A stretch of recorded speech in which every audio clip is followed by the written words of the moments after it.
dipilih, disertai, dan diperlengkapi.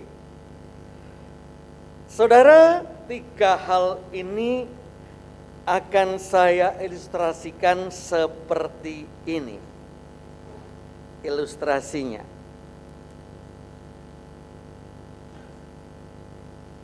Lagunya.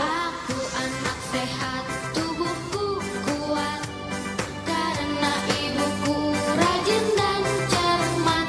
Semasa aku bayi, selalu diberi ASI makanan. Nah saudara, yang namanya obat sehat pria itu kalau di situ ada banyak unsurnya. Isinya madu, jeruk, apalagi itu Bapak Ibu? Beras kencur, ginseng, jahe, mungkin ada purwaceng dan sebagainya. Komplit, maka akan menjadi orang yang sehat, yang bernama Aderai. Nah, saya nggak akan meritili terangkan tentang satu-satu apa itu dipilih, disertai, dan diperlengkapi. Karena itu adalah paket komplit dari Tuhan. Sehingga kita menjadi orang yang sehat dan menjadikan alat kemuliaan Tuhan. Nah saudara, kita akan coba kuatkan dengan firman Tuhan pagi ini. Yang pertama dari kisah Raja Daud di kitab Samuel.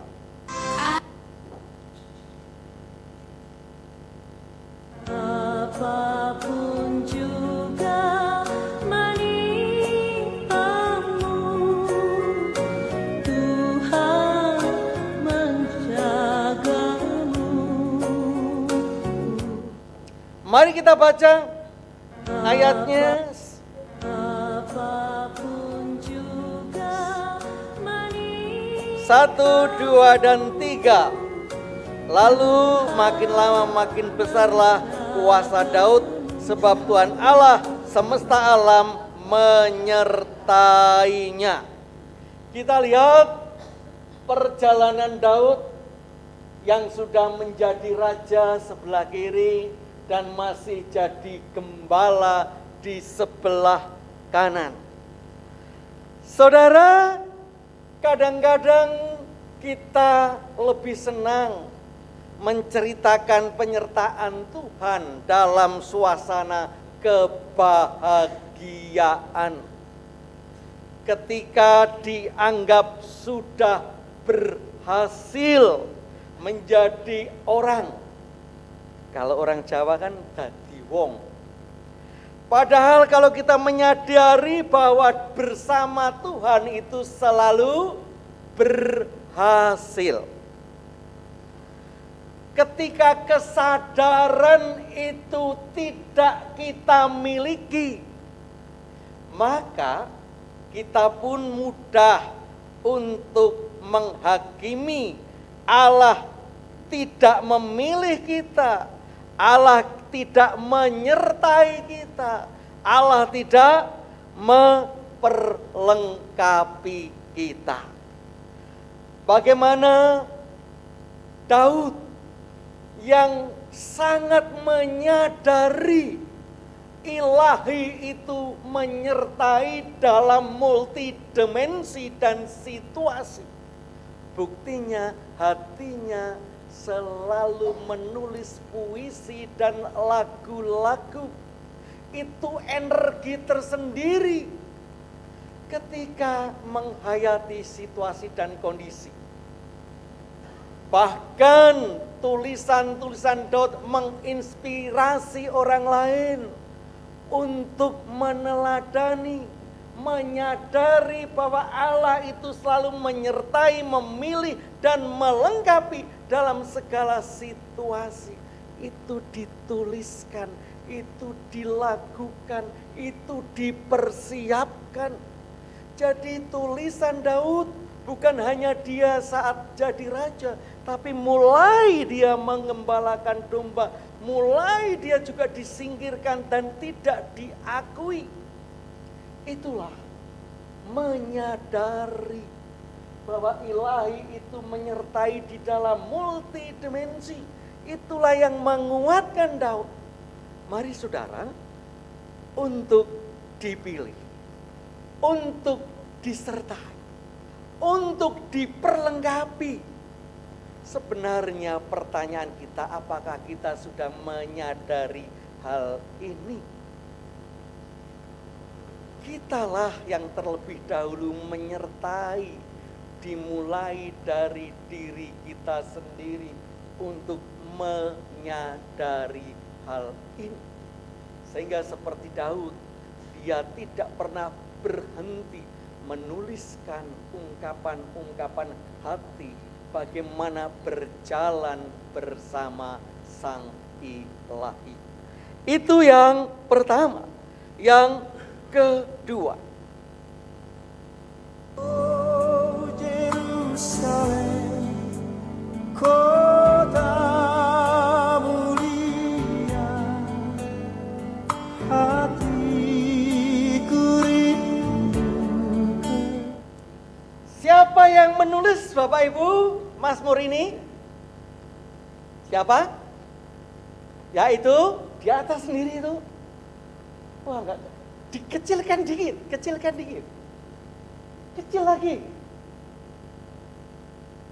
Ya ada dibaca di Alkitabnya. Siapa yang menulis? Yang menulis adalah Bani Korah. Jadi memang seringkali orang mengatakan bahwa Mazmur itu yang menulis Daud. Tidak, bukan Daud tok. Paling banyak memang Daud. Tapi ada nyanyian-nyanyian orang lain, yaitu Bani Korah. Bani Korah itu cicitnya. Jadi Korah bin siapa Bapak Ibu? Kita lihat ada bin-binnya itu sampai 3 kali. Ini cicitnya Lewi. Cicitnya Lewi. Bagaimana menempatkan kota apa Bapak itu? Itu kota Yerusalem di atas bukit Sion. Nah, dahsyat. Bagaimana untuk mendapatkan bukit Sion yang ada di tanah Kanaan? Itu perlu perjuangan 40 tahun. Bagaimana ketika masuk di Kanaan, di Bukit Sion, berhasil didirikan yang dulu kemah suci menjadi bait suci, yang dulu berpindah-pindah sekarang menetap. Bagaimana harus berhadapan dengan bangsa-bangsa sekitar. Ada bangsa Het, ada bangsa Gad, ada bangsa Filistin, ada bangsa Amon dan sebagainya. Artinya sebuah memori rohani bersama Ilahi. Dan itu selalu dinyanyikan dalam kehidupan orang-orang Yahudi. Nah saudara, mari ketika kita ingin selalu merasa dipilih, selalu merasa disertai, selalu merasa diperlengkapi, apakah kita juga menggunakan memori rohani kita? Apakah kita menggunakan lembaga gereja? Apakah kita menggunakan segala bentuk pelayanan-pelayanan supaya kita dikuatkan? Karena kita ini butuh simbol.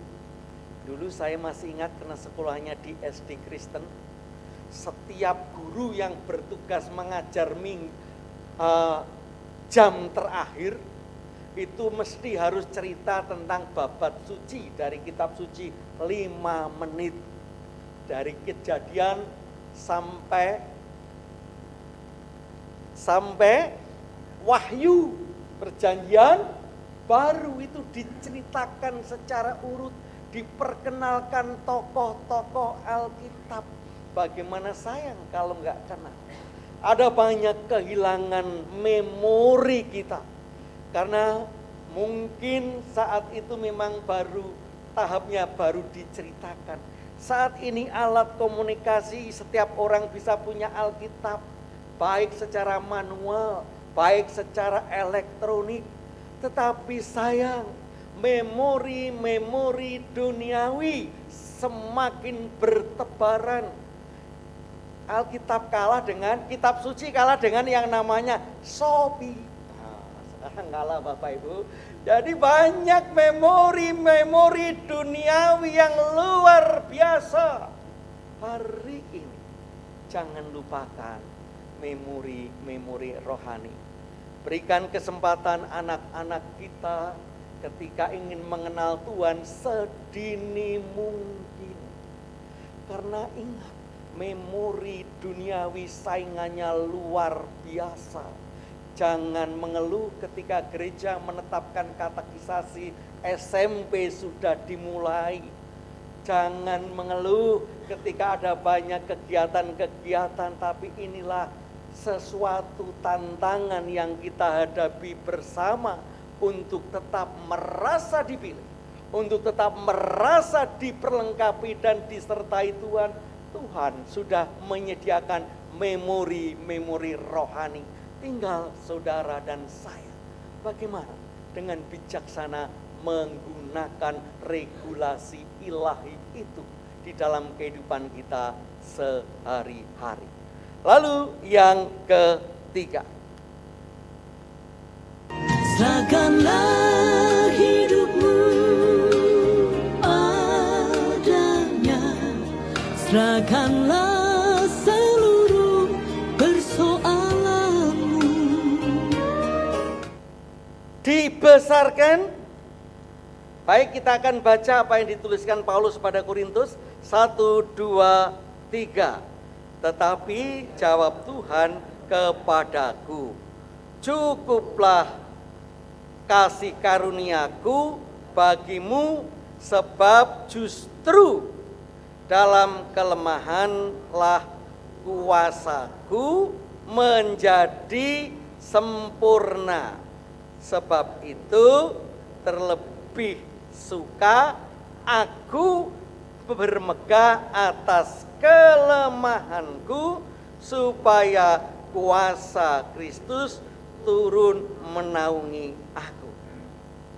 Ini kata-kata yang sungguh sulit di era serba instan.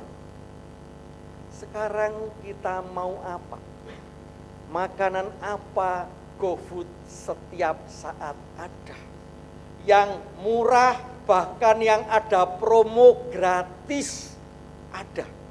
Sehingga zaman instan ini kalau orang mengatakan prihatin sudah enggak gaul. Kok prihatin? Orang kok enggak ngerti informasi. Enggak ada, sudah enggak level. Semuanya serba instan. Tapi hari ini saudara, secara iman ada persoalan besar.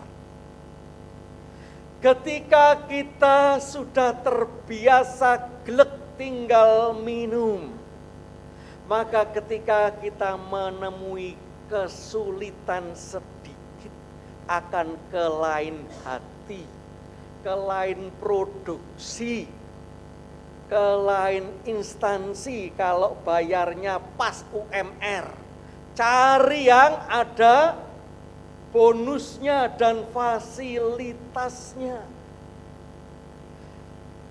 Ini hal-hal yang bisa dirasakan secara materi, targetnya tercapai. Tetapi bagaimana secara rohani? Ketika ternyata kegiatan-kegiatan pelayanan itu justru melelahkan pikiran, harus mengalah dengan teman, bahkan kadang-kadang siap untuk tidak dianggap, atau yang terbesar ketika merasa dirinya itu tidak disertai Tuhan. seperti Paulus. Begitu putus asa yang punya sakit duri dalam dagingnya, sudah keroyo-royo melayani, sudah begitu semangat mengunjungi, jemaatnya juga memberi dan memberikan bantuan. Tetapi Tuhan malah membutakan belas kasihan, yaitu penyakit yang tidak kunjung sembuh. Tetapi dahsyat, Paulus berhasil melewati proses ini. Akhirnya dia sadar justru kekurangan, justru keterbatasan, justru kesakitan mengintrospeksi diri yang dilakukan Paulus. Mari saudara, ketika kita disertai Tuhan, ketika kita diperlengkapi Tuhan, ketika kita juga terlalu dipilih Tuhan, bukan berarti hidup kita itu selalu fine-fine saja. Tidak ada godaan, tidak ada tantangan, semua mendukung. Tidak. Justru disitulah level kita dinaikkan menjadi orang-orang yang layak disertai, layak diperlengkapi, dan yang layak dipilih. Karena dalam segala kondisi kita tetap enduro. Bapak Ibu pernah dengar kata enduro? Di mana itu Pak? Di tulisan, oli ada, tangki Honda dulu, enduro. Nah, jadi apa itu enduro? Cari nanti di Google ya, biar penasaran sampai rumah langsung dicocokkan. Apa itu enduro? Menjadi enduro, menjadi, nanti dilihat, nanti saya jelaskan nggak jadi dilihat. Mari saudara, kita menjadi orang-orang yang seperti Paulus. Apapun kondisinya, bermegah dalam lemah supaya Allah semakin indah. Supaya bukan kita yang bermegah. Hati-hati ketika kita bermegah dalam pelayanan, yang terjadi adalah kesombongan rohani, lalu terjebak menghakimi orang lain, lalu terjebak untuk membandingkan satu dengan yang lain. Tapi mari kita seperti Paulus, dalam kelemahannya dia bermegah supaya dia meyakini bagaimana kasih Allah itu semakin indah dan semakin dirasakan ketika kita ada di dalam kelemahan. Tidak menyalahkan orang lain, tidak menyalahkan situasi, tidak menyalahkan ekonomi, tetapi yakin ketika bermegah dalam kelemahan kita, Allah semakin terpancar dan bersinar dalam hidup kita. Dan yang terakhir, Katakan padaku, hai tukang kayu, bagaimana caranya memotong kayu? Lihat, lihat kawanku, beginilah caranya. mari kita baca bacaan Markus ini 1, 2, dan 3. Bukankah ia ini tukang kayu, anak Maria, saudara Yakobus, Yoses, Yudas, dan Simon? Dan bukankah saudara-saudaranya yang perempuan ada bersama kita? Lalu mereka kecewa dan menolak dia.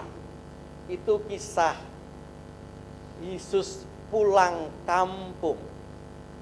Ada belenggu masa lalu. Ketika saya 1 minggu jadi pendeta, ada beberapa orang yang mengatakan, yang sepuh, jenengan iku kalih putu kula maun isih tuwa putu kula. Kok wani-wani ini dadi pendeta? Nah, ini enggak terucap di batin. Nah saudara, inilah manusia. Manusia itu punya romantika masa lalu. Kadang-kadang ketika saudara kita, teman kita sudah berganti posisi, berganti peran, kadang-kadang tidak bisa menerima.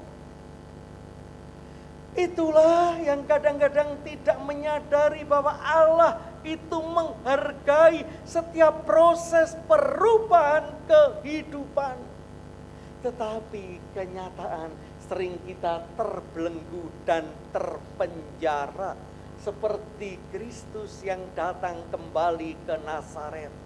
Maka dikatakan mujizat itu tidak terjadi. Jadi masalahnya bukan mujizat tidak terjadi, tetapi mujizat itu tidak direken. Jadi Bapak Ibu, kalau kita sudah ketemu orang yang terbelenggu masa lalu kita zaman ciliane, apalagi kalau ciliannya itu nakal. Katanya saya itu nakal Bapak Ibu, katanya. Jadi ada teman-teman ibu saya ketika cerita Johan ki dadi pendito, isih nakal ora kan gitu. Jadi pertanyaannya bukan nang di, neng isih nakal ora gitu. Artinya belenggu itu kuat. Belenggu masa lalu kuat. Apalagi anaknya tukang kayu mosok dadi presiden, ya tetep plonga-plongo kaya kebo. Nah, mari. Itulah kehidupan. Bukan berarti Allah tidak menyertai. Bukan berarti Allah tidak memperlengkapi. Tapi situasi kondisi bumi itu ya seperti itu. Baperan. Masih terpenjara. Kok masa lalu yang bertahun-tahun mempunyai pengalaman pribadi dengan seseorang saja kita sudah menghakimi. Ora mungkin wong karo aku jelai kok kan itu.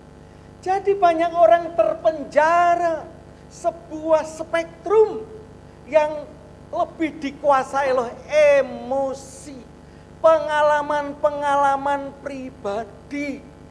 Ketika ada perubahan, penjara, pengalaman lalu, pengalaman pribadi ini akan sangat mempengaruhi, bahkan akhirnya menghakimi. Gak mungkin kalau Allah menyertai, gak mungkin kalau Allah memperlengkapi. Lah dulu saja orangnya seperti itu kok iso-isone. Hari ini mari kita bongkar itu. Bagaimana Yesus pun pernah ditolak, apalagi kita. Tetapi ketika banyak orang menolak, bahkan yang paling bahaya adalah yang menolak diri kita sendiri. Itu yang paling bahaya. Orang lain bisa lewat karena kita bisa menghadapinya. Kalau diri sendiri, maka habislah kita. Karena kita tidak meyakini. Kalau kita meyakini, maka kita akan menerima kita. Karena kitalah orang-orang yang dipilih. Kita ini orang-orang yang disertai. Dan kita inilah orang-orang yang diperlengkapi. Biarlah firman Tuhan semakin menguatkan kita. Amin.